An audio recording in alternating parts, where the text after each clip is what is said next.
Okay, I think I'm live. I'm live. Hello. It is just me today. Um,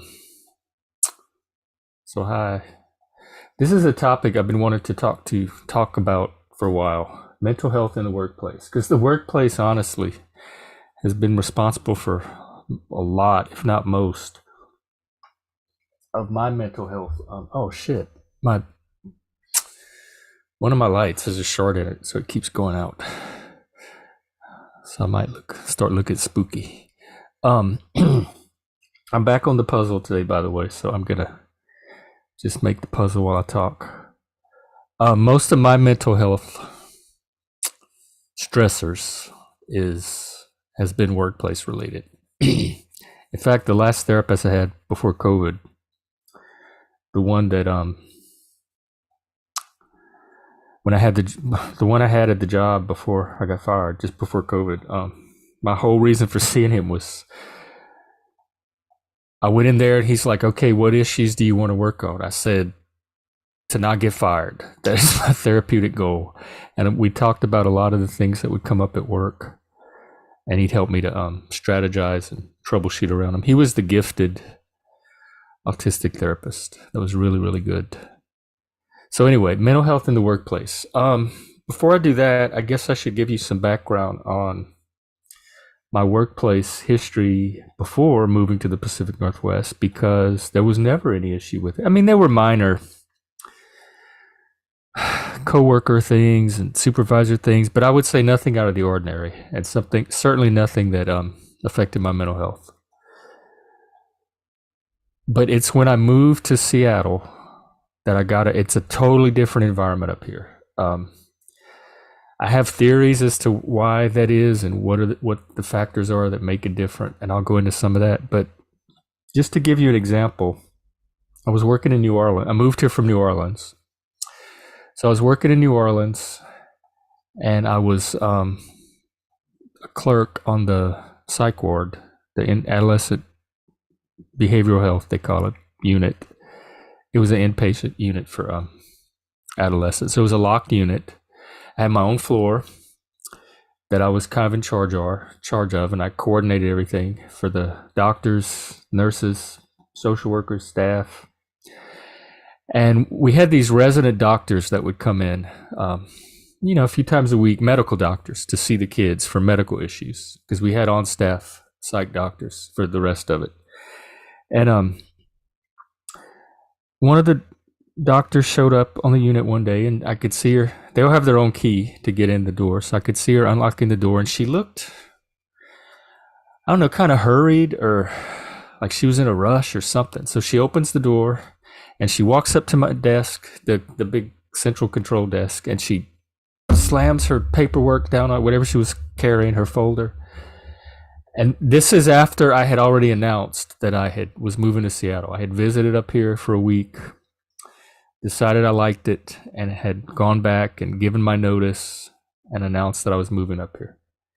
So she comes up to the desk and slams her folder down, and she says, "I'm pissed." I said, "Uh-oh, what happened? What's wrong?" She says, "They tell me you're moving to Seattle?" I said, "Yeah, I mean, I am. I visited up there. I really liked it." She says, "What the fuck are we supposed to do around here?" I said, "What do you mean?" She goes, "Oh, come on, Jeff. You're the only one that has a clue of the only one that has a clue what goes on around here. They relied on me." So, like, but the point of this whole story is that's how good I was at my job. That the doctor was pissed that I was moving. They were worried that they wouldn't be able to keep track of anything going on the unit. I'm very organized at work, believe it or not. Not necessarily organized in a visual manner, but I'm very mentally organized. I can keep a lot of things straight in my head, and I know what's going on at all different times, and who should be doing what at different times, and what this doctor needs to do, and what this patient's coming in for, and all that stuff. So I guess they came to rely on that. And when I was teaching in Las Vegas, they had a special pilot program they were starting for our district. Had, like, I don't know, several thousand I was a substitute, several thousand of us. And it was a program to get us certified, our certification. They were going to pick 200 teachers out of the entire pool of however many thousand, 5,000, 6,000, I don't remember. And I made the list. I was one of the 200. They were initially, it was going to be 100. They expanded it to 200. And these were, the recommendations were handpicked. They came from the schools themselves. The principals could submit names for this program, and my name got submitted and my name got picked to be one of these 200 teachers that they were going to offer this program to go on and get their certification, which I was not interested in after teaching for 3 years. It was a 3-year provisional contract, and when that ended up, it was my intention to find something else anyway. This was during No Child Left Behind, so I had no interest in teaching back then. A lot of teachers were leaving after that passed. So the whole point of all these little anecdotes is I've always been a very valuable employee. People have found me effective, competent, reliable. And even in Seattle, I would have to say all of the incidents that I've had have not had anything to do with my work performance. They have all been social, cultural fit. You hear the phrase a lot, or I've heard the phrase a lot. Personality, it's like my personality or whatever it is about me that my coworkers find difficult to interact with. And in fairness to me, they weren't necessarily focusing on the work either. They were focusing on these other things. So I thought about today, if I do this topic on mental health in the workplace, is it going to just end up being all the problems, difficulties working around women? Like is it just going to be how women affect my mental health? Don't work around women if you're a man, that kind of stuff. Because that's what it seemed like the difficulties might break down to, and that workplace mental health would actually be just a stand-in for men's mental health when working around women. And some of that partly I do think is true, but I can think of one or two incidents with other males in the workplace that were just as troubling. So I'm not going to, it's only going to appear to be all about gender because so many of the incidents were gender or with the female gender. And when I say gender, I mean sex. I don't mean the modern uses of gender at all. Y'all probably know me well enough by now to know that. So let me just launch into maybe some concrete illustrations of what I'm talking about in the workplace, and then we can extrapolate out from that to mental health principles, perhaps. The first job I got, I lasted, I think, 3 weeks. It was a little, it was when I was leaving the X. I had to rush and get a job and find a place and all that. So I didn't have time to really find something good. And it was like when you have workman's comp, they send you to doctors to get evaluated. It was a clinic for that kind of stuff. Like they'd see a workman's comp doctor, and we'd help them with their claims and that kind of stuff. So it was very, it's kind of like the DMV. It didn't really have a lot of the personal touch, although I gave it the personal touch. But it wasn't set up to be. It was more like just processing, which in Seattle, that's kind of the trend here. They process you. They don't treat you as people. Even when you go to the doctor's offices, they process you. And now it's very technocratic. Everything's automated and streamlined and digitized, and I don't know. Coming before I come, I'm used to a totally different type of customer service. But the whole point is, I lasted 3 weeks there. I quit actually because they had a new boss come in. I had a female boss the first time, the first few weeks, and then like about 2 weeks into the job, they switched it out. They transferred her somewhere else, and a new boss came in, and she was young. I think, well, I don't want to speculate. I don't know what her problem with me was, but she had a completely different approach than the old boss. The people here, I think, okay, that's a good thing to talk about, because one of the things that makes or breaks the difference between workplace mental health is supervisor and the supervisor relationship. And apparently, I mean, it hasn't in the past. I've worked very well with all of the supervisors I've had before moving here. It takes, I guess, a special, particular type of person to supervise me because I don't need a lot of guidance or direction. This I tell them in the interviews. They like the job after the one I got fired from was at a big health clinic here, and I lasted a year. I was a patient service rep, the person at the front desk when you arrive at your appointment. We help you check in and that kind of stuff. Again, the processing. When I interviewed for that job, and almost all of these are supervised by women. Let me tell you, it's a matriarchy. So when I interviewed with that job, one of the questions she asked me was, what do you need in a supervisor?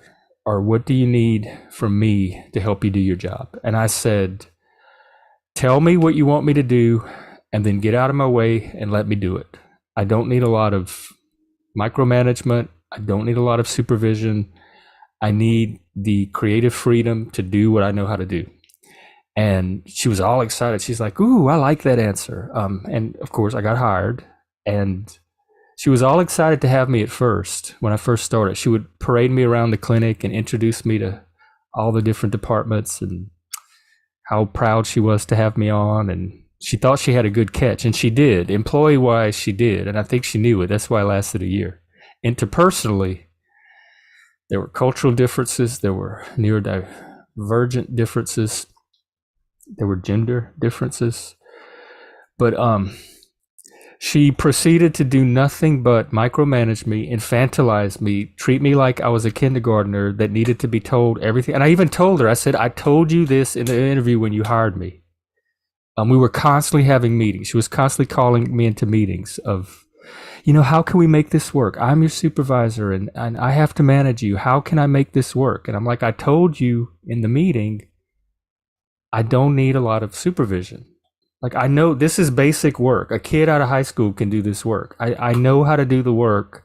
You don't have to worry about me. I guess trust in your employees. Trust me that I know how to do the work, or you would not have hired me. Like, why did you hire me if you think you're going to need to come behind me and hold my hand over everything I do? But this office was kind of OCD anyway.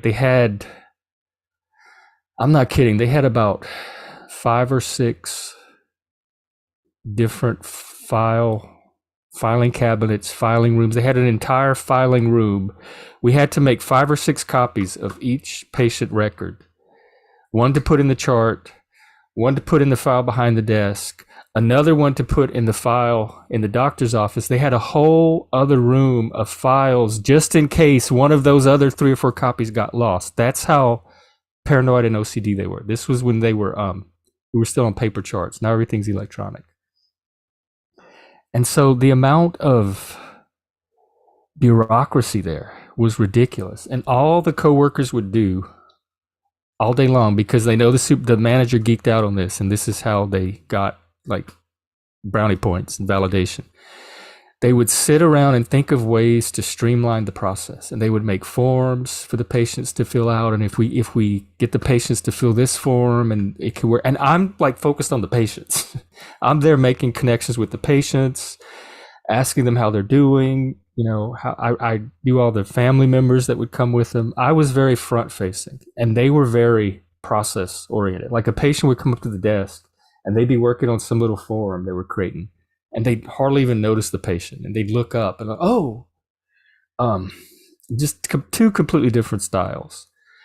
And she liked, because she wasn't really people oriented herself. They were just numbers to her. They were people to me. She liked what the girls were doing with the forms. Like, that's what she thought a good employee was. And so they were constantly getting accolades from her for all the good work they were doing. And I'm thinking, they don't do the good work. I'm the one doing the good work with the patients. They're sitting around playing with paper and making forms. And to me, it was like busy work. Anyway, I guess it's going to be hard to make this not kind of a rant and bitching about my negative workplace experiences here, but I promise you there's mental health tips and principles I will try to extract from it. So, micromanagement, over supervising. Of course, as autistics, we get infantilized anyway. I'm constantly being told how childish I seem or childlike, which to me, there's a difference between childish and childlike. But but here everybody gets, and it's very hierarchical. And if someone has perceived status over you, which again, y'all know I don't work well off of status, Cajun and autistic, they're very aware of their place in the hierarchy and the people above them in the hierarchy. And my ex that I came up here for was upper management in at one of the big tech companies, and he had the same personality. Um, it's like a what is the word, paternal or maternalistic relationship. They treat you like you're a child that constantly needs their guidance, not like it's not like a mentor relationship where you're an employee that's trying to learn the job and they have valuable experience to draw on to help you learn it. It's more like a parent or like a kindergarten teacher. I've used that phrase a lot up here about how my supervisors, it feels like I'm in kindergarten and that they're kindergarten teachers. I can't imagine that's good for anybody's mental health, to be infantilized and be treated like they're on the extreme end of a power differential with somebody who's, I mean, me and my manager were the same age, basically. We would have been at the same high school graduating if we lived in the same town. So I saw her as a peer. And I saw her, I tell him this in the interviews. I said, I don't need a lot of micromanagement. Just tell me what you need me to do. I said, what I need from a manager and a supervisor is to be a resource I can go to when I need something and a source of support. But I don't need them to necessarily teach me how to do what I already know how to do, or like lean over my shoulder all day long and see if I know how to do something. I mean, you can do that in the beginning a little bit until you're comfortable, but at some point you should be comfortable that you've hired the right person for the job, and then I know what I'm doing. So she could never be that resource or support. Everything was a battle. We saw things so differently. She was looking at it from like the bird's eye view of statistic. Here's another thing about her. This is weird for me too on a job because I've never had this before. She was never on site, ever. She managed from the basement. She had an office in the basement of this clinic, and she would manage remotely. She would send us emails or she would call us, but she never came up to the department to actually see what was going on. So she had this view of office life from reports and from what coworkers were telling her, but she was rarely ever on site. Even though she worked in the same building, she never came up to talk to us. She never came to spend time in the department to see what was going on. And that was just weird to me, to not have a hands-on supervisor, but yet have it be somebody you relied on with something when you needed something or something was going wrong in the office. And so that was kind of a challenge for me too, working under that kind of supervisor that just was so removed from what was actually going on the ground, like the day-to-day work. So needless to say, I eventually got fired from that job. Now the mental health factors mostly were coworkers, which I'm going to include supervisors. This particular office kind of broke down into, it was me and my immediate coworkers were two very young girls, like almost fresh out of high school. I was pushing 40, probably. The supervisor was my age. And then the doctors and the nursing staff were my age or older. So we were the same generation. So I'd say there was a generational divide between my immediate coworkers that I was expected to harmonize with and the supervisor who was more like them, and also a cultural divide because the doctors and the nursing staff also, I don't think any of them were from around here. They were all transplants. So they had lived in other cultures besides Seattle, and they were of the same generation as me. So we had similar ways of doing things, similar styles, and I got along with them great.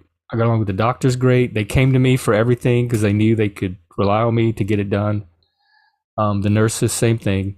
It was these young local girls, like let's say college age, that had probably never been out of Seattle, the Pacific Northwest, and the supervisor, or same thing. She graduated from high school in Seattle, I believe, and lived here her whole life. So they had known this one culture, which has a very specific way of doing things, and that's who I was thrown in the middle of. And that was my first real taste of like Seattle life, because I was living downtown at the time, and I had a lot of social groups I was a part of, but they were all transplants, like people that had recently moved to Seattle, and we were hanging out downtown, which is more touristy and more normal feeling to me.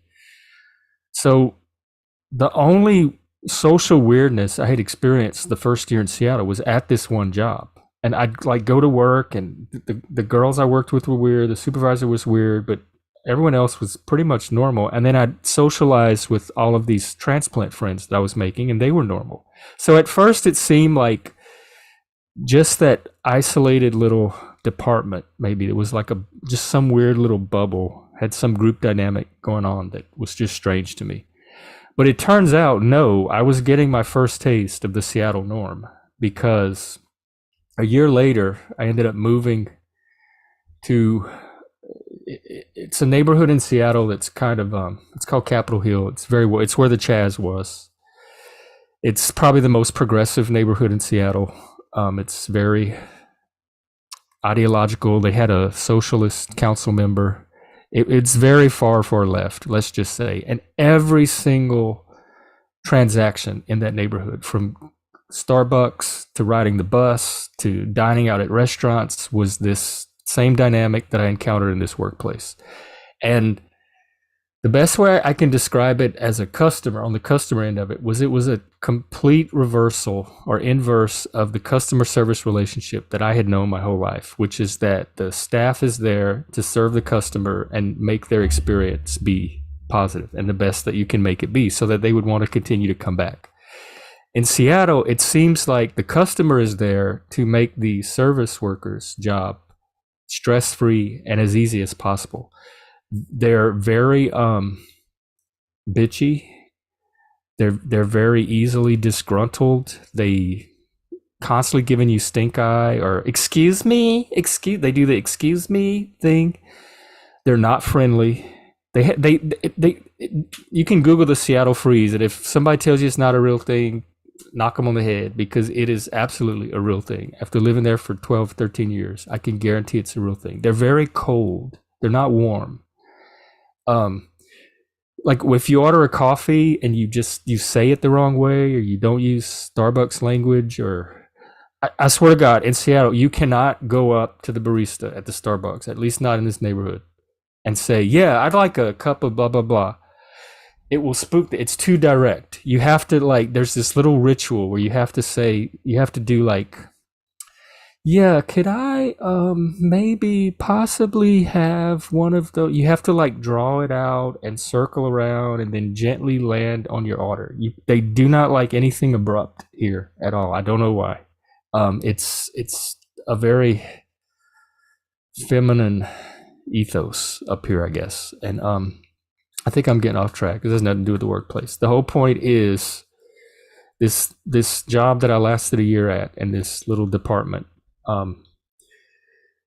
The mental health stressors mostly, again, I didn't really have major mental health issues at this point. It was just workplace stressors, let's call it. I wasn't in therapy. I didn't need to see a therapist. I could deal with them at work and then come home and have perfectly healthy people to hang around, and my life was fine.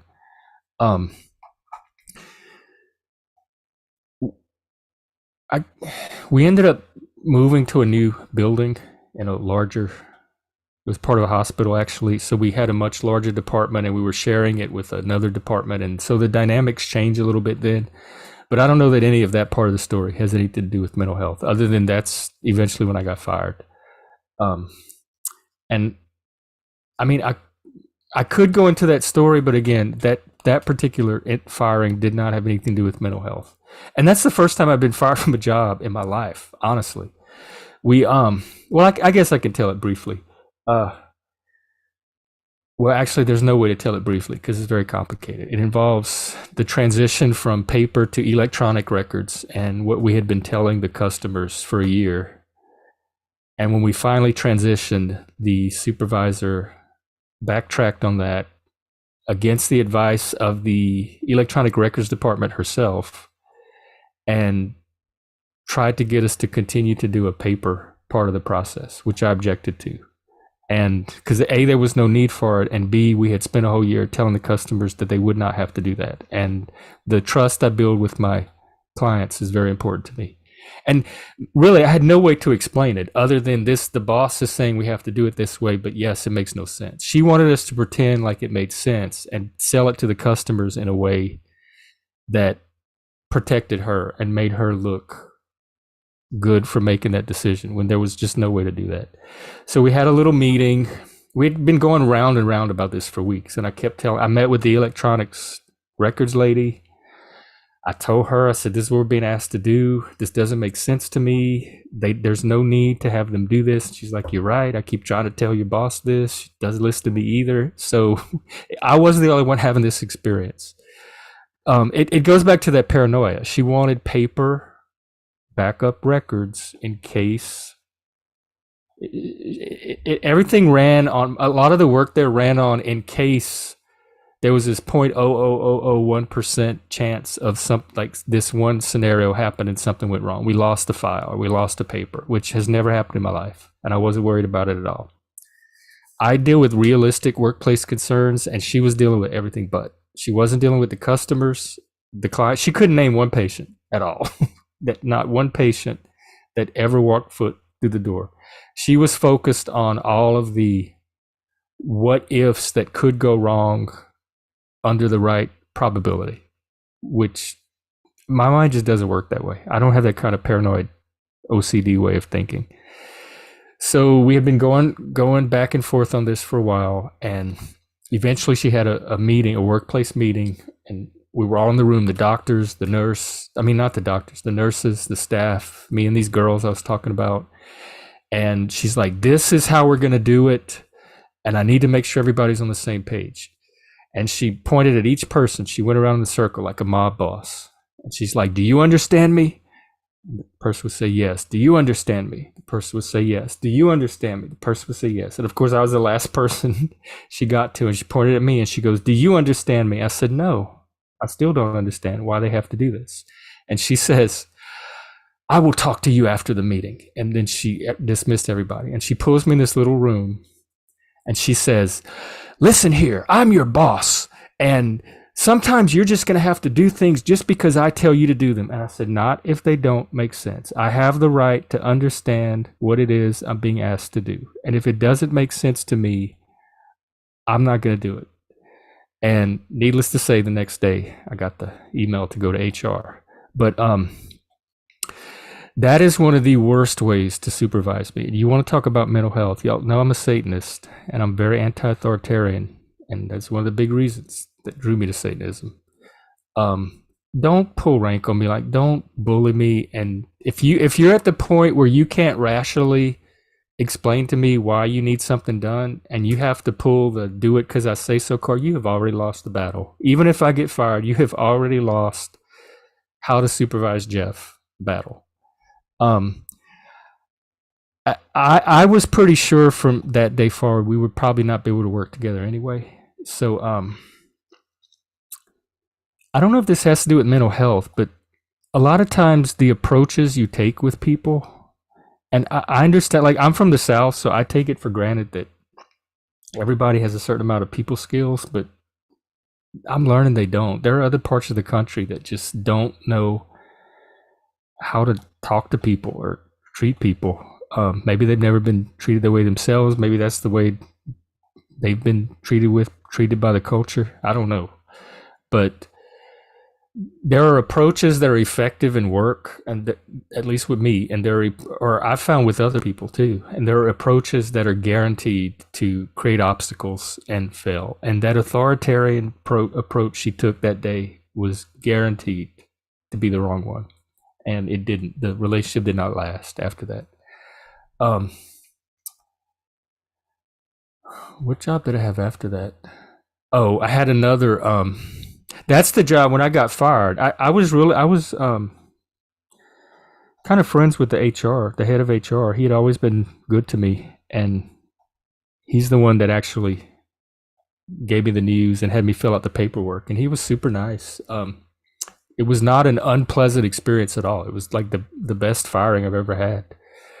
And he told me, and this was his words, he said, "You are too creative, passionate, and intense, or you're very creative, passionate, and intense, and we're just not set up for that here." I have no idea what that means. I always thought those were good qualities, at least creativity and passion. Intensity is kind of neutral, but it's that intangible quality that those that don't have it are really bothered by when people have too much of it, or whatever it is. So I got another similar job at a hospital doing kind of admitting front desk work. I was in the surgery department, and that one went really well. I had two roles. I had a role at the main desk with people that were younger than me, mostly female. So you had that generational divide. And then I had a part of my day was spent in the surgery department with two women my age or older from my generation that I got along with fine. And that department ran like clockwork. Let me tell you, all three of us were on top of our game. And there's not a thing that anybody could say our fault is far in that department. When I have the right coworkers, my mental health is fine, my job performance is fine. I'm a very reliable, dependable hard worker. I'm never late. I don't miss work. I'm on time, like just consistently. And so to me, I'm a dream employee. But when you work with women, they have to feel a certain type of way, and they prioritize that over any like your actual performance. So the issues were not in this surgery department at all. In fact, my supervisor went out of her way to tell me how good I was doing in that department. It was with the main desk and all of these other coworkers and her, the manager herself. They told me that because I went in there and I saw all these ways we could improve and do things like in ways that would really help the patient and kind of streamline some of the work. They were very disorganized and chaotic the way they did things. It was very hard for a newcomer to come in and figure out their process. And I'm not very technocratic. I'm not very process heavy or anything like that, but there were just general ways to kind of make the process more consistent, and so where it wouldn't be so much chaos. And so I had a few meetings with my manager. I talked to my coworkers about it, and my manager called me in one day and she said, we like your ideas, we think they're great, but it's just too much too soon, too much all at once. Like your energy is just, and I'm like, oh God, I know what this is because I've heard it my whole life. It's the giftedness or the too muchness. And I got fired. She informed me that I was still on that. They had like 3 months probation or something. So I was still in the probationary period. So I didn't even last the full probationary period for that.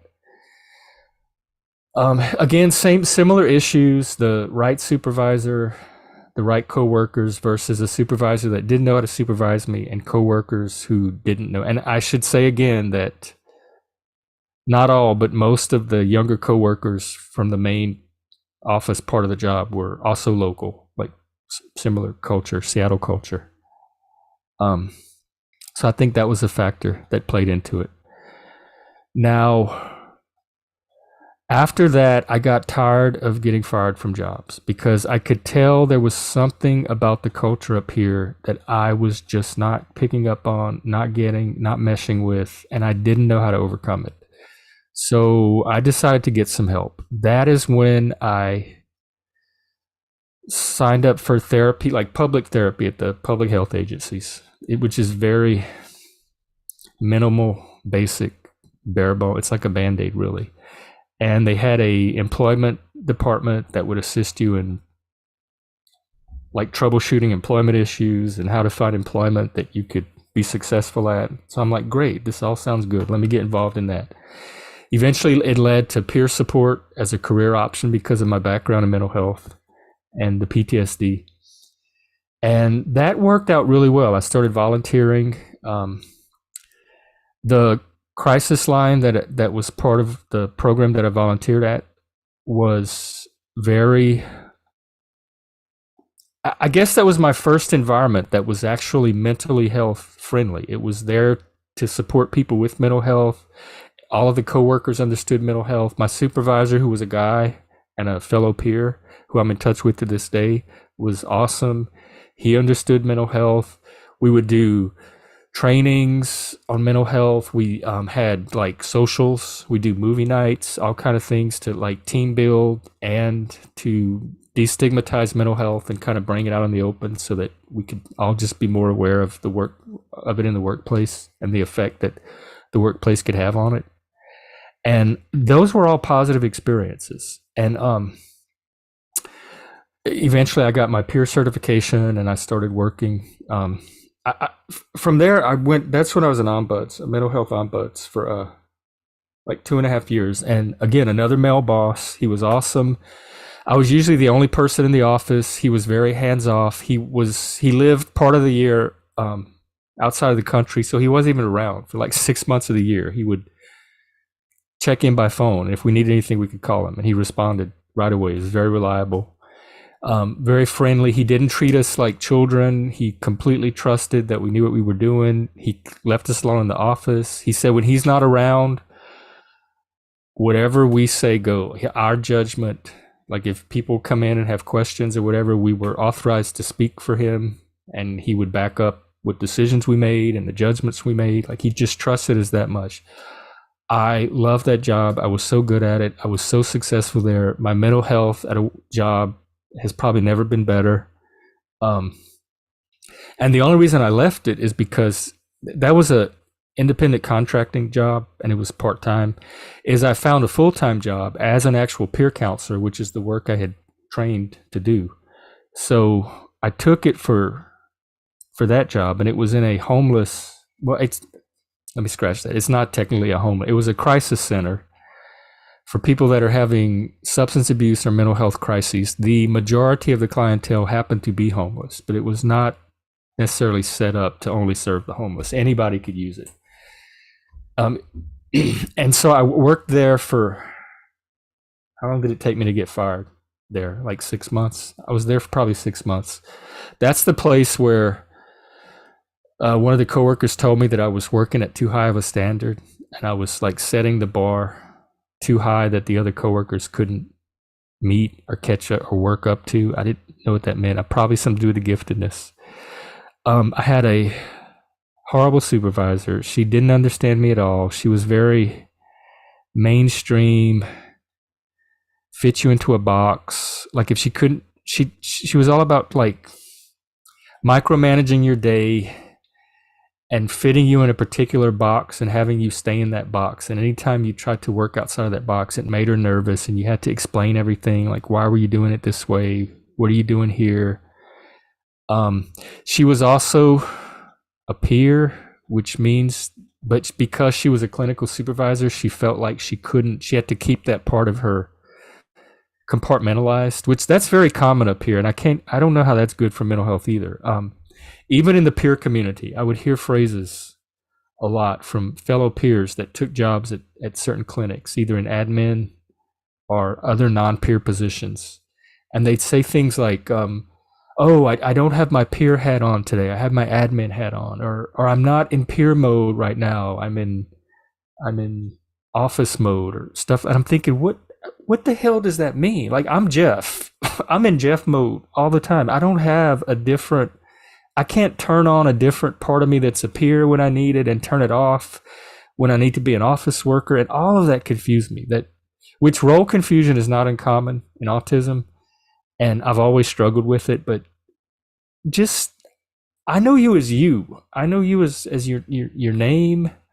And I have this picture built up about who you are as a person. And I tried to explain this to that supervisor. I'm like, I don't understand all of this stuff you're telling me of clinical and peer and this. I just know you as, her name. Let's call her Mary. I just know you as Mary. I can't tease apart when I'm supposed to relate to you as a supervisor, when I'm supposed to relate to you as a coworker, and this and that. And it just got so confusing for me. Now, in fairness to her,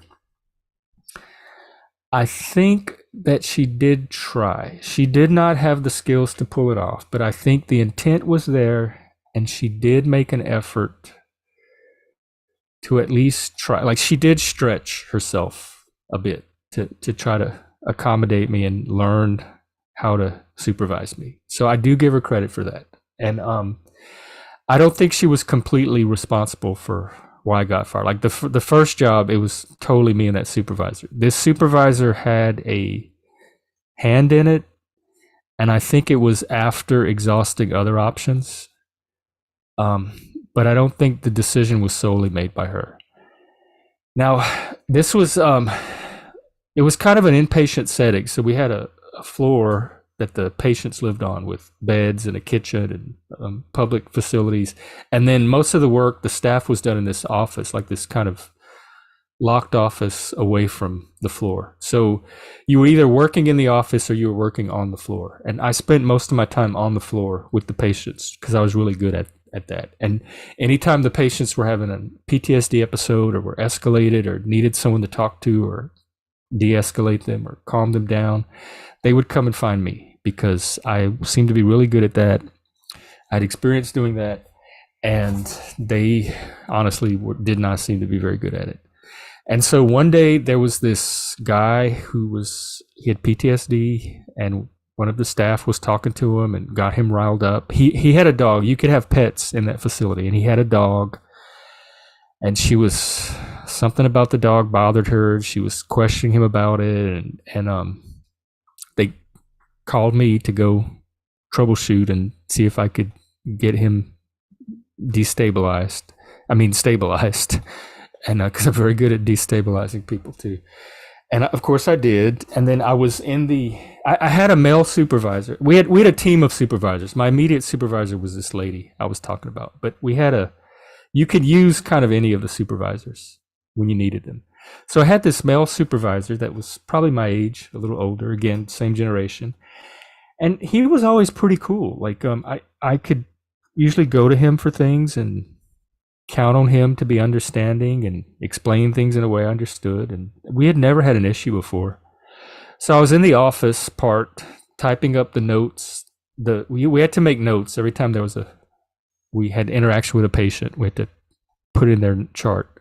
So I was typing in my notes and he was talking to me about what had just happened. And I said, "Oh yeah, he's fine." I said, I forgot my exact comment, but I said something like, all she really had to do was this, this, and this, meaning the staff member. I was telling him how she could have handled it. And I said, instead of harassing him about his dog. And then I just kept typing. And I heard him say, there was like a pause, and he said,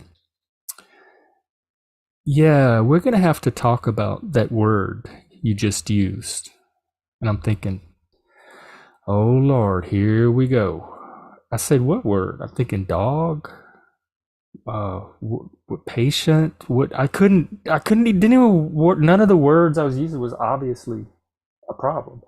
And he said, "Harassment." And I said, "What?" I said, "Oh Lord." I said, he goes, "Well, that could sometimes be taken to mean sexual harassment. And I need you to be mindful." And I said, "No." I said, "I didn't mean it that way. I can't believe you think there was a possibility that I meant it that way." And I said, "I'm going to use the words that I use to talk. You cannot tell me how to talk." That is one of my big pet peeves. And if you want to affect my mental health, try telling me how to talk. I'm from South Louisiana. I'm Cajun. I grew up speaking Cajun English. I'm autistic. Everybody has their own idiolect, and I do not tolerate conformity of language and authoritarianism when it comes to language. There was absolutely nothing wrong with what I had said about this lady harassing him about his dogs. That's exactly what she was doing. And he, of course, like the woke do, he was latching in on a term and trying to problematize it. And I told him, "No, I'm going to use whatever words I want, and don't tell me how to talk." And we kind of got into it, and it started to escalate. And we had a supervisor above us that supervised both of us. And we were like, it was just me and him in the office. And it was kind of getting heated about this policing my language thing. And I kept defending my right to my own choice of terms. Um, I did not think I had said anything controversial by what I said, and I stand by that. And he was trying to reframe it and make it be something potentially controversial in another context, which was not even the context I was using it in. And claiming that as my supervisor, he had the authority to dictate what words I could and could not use. And that's where I was drawing a line. So the head supervisor that was over us came in and kind of saw us scuffling. And so we explained the situation to him, and he tried to gaslight. And he said, and gaslighting is another thing that happens in the workplace, among other places, that can affect mental health. And he said, oh yeah, he tried to downplay it. And he's like, oh yeah, I was just like making him aware. And I said, no, you told me as my supervisor, you have the authority to tell me how to talk. Because he did say that. As we got more into the conversation, he did pull that card. And he's like, oh no, I didn't say that. I said, you are lying right now. You are lying in front of this supervisor. You completely did tell me that. And eventually he admitted that yes, he did say it, which I respect him for that. But for a while he tried to weasel around and pretend like he didn't pull rank and try to tell me, like, and claim that he could tell me how to talk. And so once he admitted that he did do that, and the supervisor, he kind of backed me up and like, well, you can't tell the employees how to talk. That kind of quashed that incident. But again, we're running into that authoritarianism, that pulling of rank over things that don't really call for authority. Like I understand there are some times when a supervisor is going to have to assert authority, but the incident with the first boss and the records, and that she's like, you're just going to do it my way because I tell you. And then this of what words I can use to describe a situation were not those cases. And I was very, very firm about that. And I was not willing to back down or compromise on that. Because I'm very good at drawing boundaries. I know what my values are.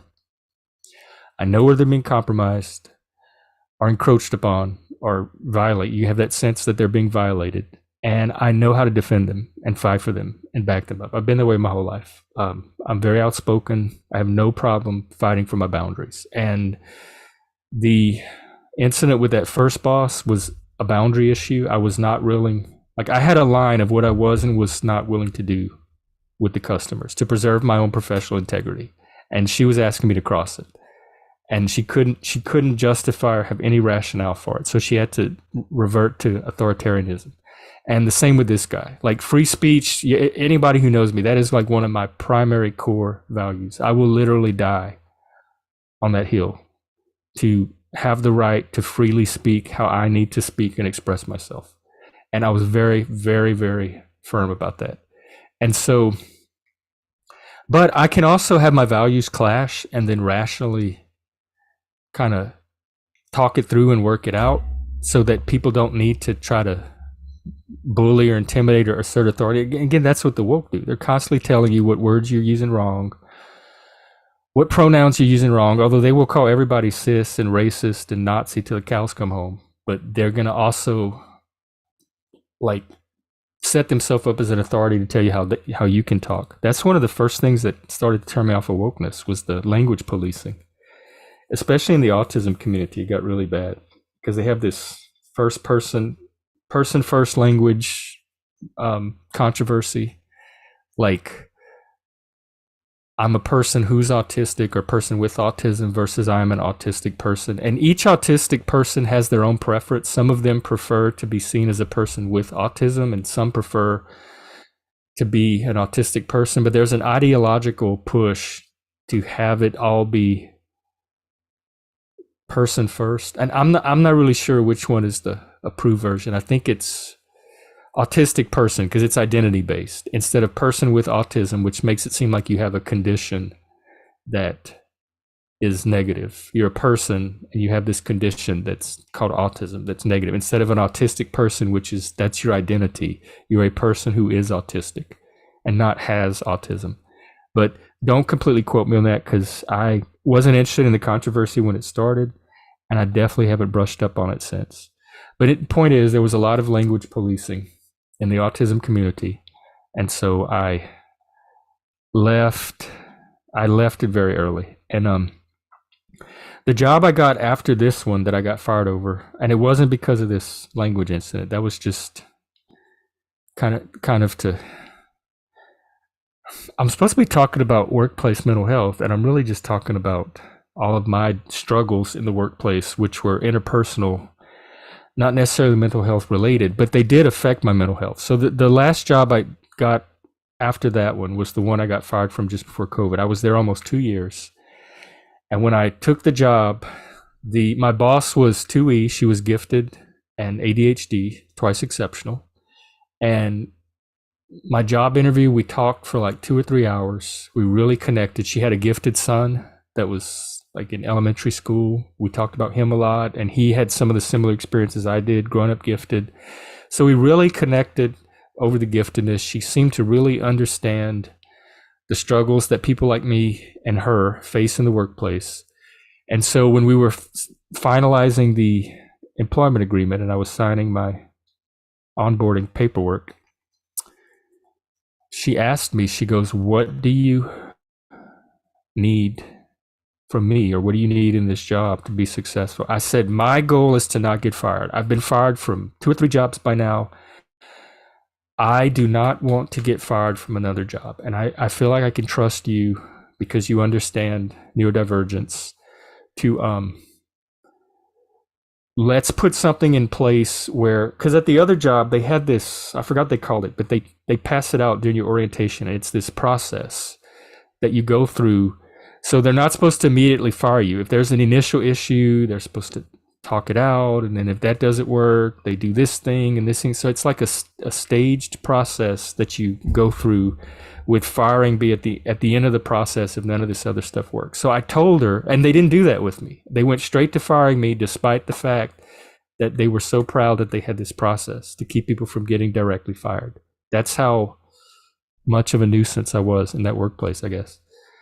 So I told her about that. I said, well, my last job had this process that they had that it was like a stepped up process. If there was an incident, there were these steps you could go through before anyone got fired. And she said, that sounds great. I showed it to her. We kind of drew up one of our own, and we put into place specific processes. I said, if there's ever an issue, talk to me about it. We can work it out. We can use this process framework. She agreed to it. She put it in my personnel file. A year and a half later, when there was an actual incident, same thing. She didn't do any of it. She went straight to fire, and a lot of that was trauma related. So another point about mental health in the workplace is because that's when I was in therapy, specifically for workplace issues. So I met with my therapist every week, every other week, whatever was going on in the workplace. I talked through it with him. He gave me strategies for dealing with it. So I had support anytime my mental health issues were getting activated in that particular job. And that's what I told the therapist when I went to him. I said, I'm here, I'm seeing you because I do not want to get fired from this job. So when issues come up, I want to be able to talk to you and figure out how to resolve them so that I don't get fired, because I'm tired of getting fired. And so I was staying on top of my mental health the whole time. If you're going to work in a workplace, whether it's stressful or not, I think it's good to have some mental health support. I think it's good to have mental health support just in general all the time, but specifically if you're going to take on a job, especially a stressful job. And so I had all of that. I don't know for certain, but I suspect that my supervisor and the coworker that was involved did not. They were obviously triggered. They did not have any coping skills to manage the trigger, recover from it. They started to, it's that victim triangle I've talked about, victim, rescuer, perpetrator. And I kept trying to tell her this, and I kept trying to tell her we agreed that we would try these steps if there was an incident. She was too traumatized. Like, she was too escalated and triggered to rationally do any of that. She was fear-based. Like, when people get triggered, especially, I won't say females, but I'll say people on the more feminine end of the psychological spectrum. that people that run off of fear or whose trauma is fear based, they don't necessarily, when they're in that state, they're not going to think rationally or follow through with agreements that they made when they were in that state. Their goal is to neutralize the threat. And as to the extent that they see you as a threat, they're going to jump over however many steps they need to jump to neutralize you. So that's what happened there. And I have to go in a minute because I have another Zoom. But the things I learned the most about mental health in the workplace is managing your own mental health, locus of control. You can't really do anything about your supervisors or your coworkers, and finding the right fit. I have gotten better at identifying which job situations I think I'm going to be successful at and which I'm not. After I got fired after the job during COVID, though, I swore off employers forever. I said, I'm going to, I have to work for myself. Like I don't trust myself to ever be successful at a job again. And I can't trust employers. I can't trust supervisors. Every time we make agreements, they end up breaking them anyway because they get too threatened by me or whatever it is that caused people not to want to work with me anymore. And remember, none of this was performance based. I was working circles around most people in that office, and I was meeting I never had a bad performance review in my life. It's always interpersonal. So whatever the interpersonal stressors are that cause me to, or cause other people to feel like they have to get rid of me, which I've learned very early on in the workplace. If somebody doesn't want you there, if they decide you're not a fit or want to get rid of you, they will find a way to do it. So I know there's workplace protections and discrimination laws and all that, but I know enough to know that if somebody doesn't want you around, they're going to find a way to get you out of there. And I'm not the type of person that likes to be anywhere where somebody doesn't want me anyway. Like I want to be where I'm wanted and I'm valued. So it's a hostile environment at that point if I'm trying to force myself into an environment where I'm not wanted. So once that dynamic kind of changes to them deciding that they don't want to work with me anymore, or that I'm no longer a good fit, I'm usually ready to part ways then too. So I guess I'm learning better ways to make it happen than having it result in termination. But you want an environment that you fit in, you're valued in. You want to be supporting and taking care of your own mental health. You want to manage, like if your coworkers are not, it's like defensive driving. You kind of have to drive for everybody else around you. If your coworkers are not managing their mental health, but you are, you may have to kind of compensate and manage their own the best that you can. Like that's what I had to, like I could tell that this supervisor and these coworkers, there were mental health factors involved, and I couldn't do anything about it. I'm not their therapist and I'm not inside their head, but I could manage with that knowledge. I could manage my approach to them and how I interacted with them to try to help things a little bit, which I was not successful at. But that's because I tried the rational approach where I just tried to put all the mental health stuff on the table, but they